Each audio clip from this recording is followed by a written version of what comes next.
Hi అండి. Welcome back to my channel. రవ్వ లడ్డు పక్కా కొలతలతో ఈజీగా చూపించబోతున్నాను.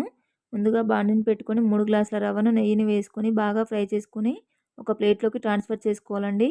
తర్వాత అదే గ్లాస్‌తోని 3 గ్లాసుల కొబ్బరి తురుము కూడా పచ్చి వాసన పోయేంత వరకు ఫ్రై చేసుకొని పక్కన పెట్టుకోవాలి. మళ్ళీ అదే కడాయిలో 3 గ్లాసుల చక్కెరను కూడా వేసుకొని చక్కెరకు సరిపోయే వాటర్ పోసుకొని అందులో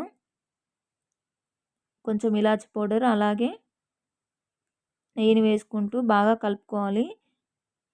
ఇలా కొంచెం థిక్‌నెస్ వచ్చేంత వరకు చూసుకున్నాక మనం ముందుగా ఫ్రై చేసుకున్న కొబ్బరి తురుమును, రవ్వను అలాగే ఇందులో వేసుకుంటూ కొంచెం కొంచెం వేసుకుంటూ ఉండలు లేకుండా చూసుకోవాలి.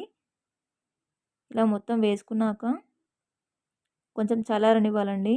ఆ తర్వాత ఉండలు చేసుకోవడం స్టార్ట్ చేయాలి. అంతే అండి. పక్కా కొలతలతో రవ్వ లడ్డు రెడీ అయిపోతుంది.